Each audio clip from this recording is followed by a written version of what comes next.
those of you that have been in the know and those that have really paid attention to what's going on in the spirit realm, you know that there's some strange events taking place right now.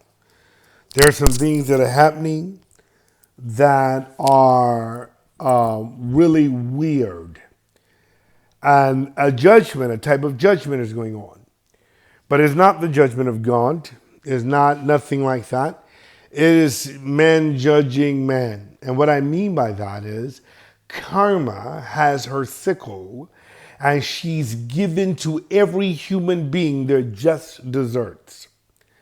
So if a person has been wicked and a person has treated you wrong, then karma is coming along to meet that wrong. And not only meet it, but to multiply it. To multiply that wrong. So these abundance of ticks and locusts and the abundance of the things that are going around is not for those of us who have been working the root and those of us who's been taking hoodoo seriously. It's not for us. And so I comfort you with these words that we will be okay. Continue to work your craft. Continue to do the exploits you're doing. In fact, I believe that we're entering a space where magic is going to be more dominant than ever before. What Christianity was in the late 80s and the early 90s, the revivals, the musicals, and the domination that religion had in the Western world, I believe magic is going to have that domination in this next age and era. There's a revival happening, all right, but it's going to be in the magical arts. There's a revival of magic going on where deities and beings and spirit guides will arise and begin to assist those that choose to work with them. There will be no forcing, but that choose to work with them in greater exploits.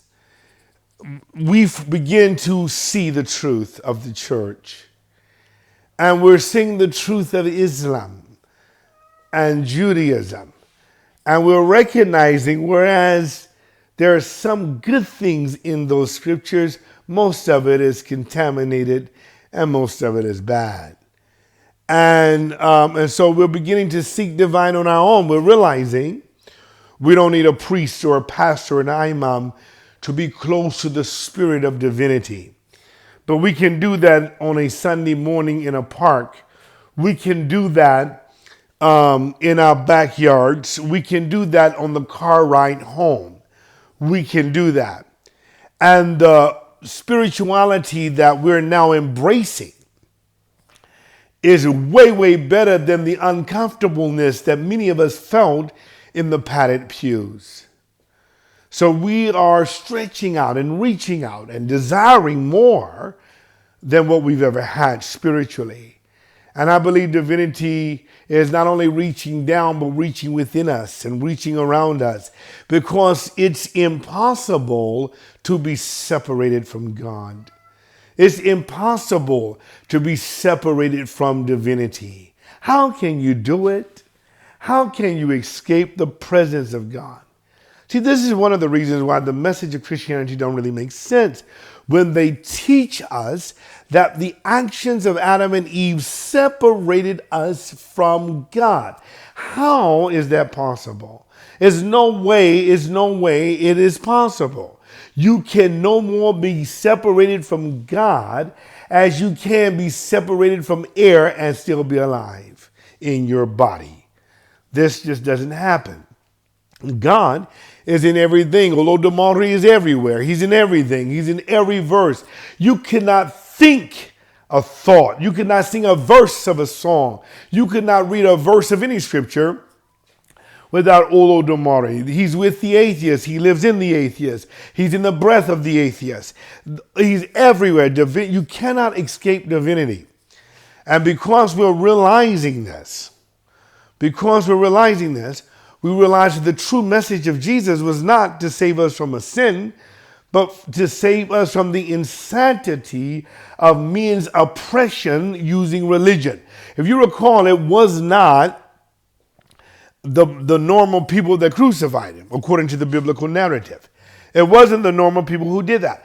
It was the Sanhedrin, a combination of Sadducees and Pharisees, which were the theological minds of that time.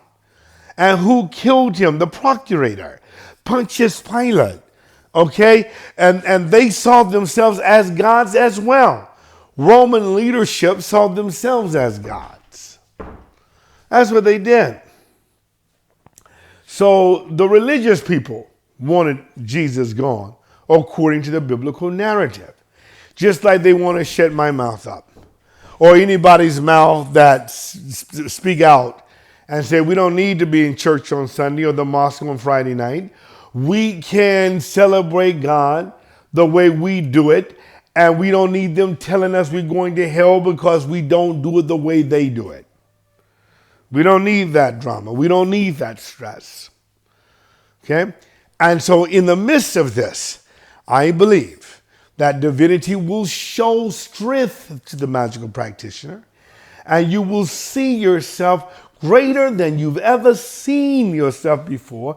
You will be able to do things that you have never been able to do before. Your magic will reach a height. There is a revival of it going on right now. And the hoodoo is right in there. You're right there. And you will see those manifestations. I look forward to seeing what you do. Until next time, blessed be to all of my friends. Cursed be to my enemies.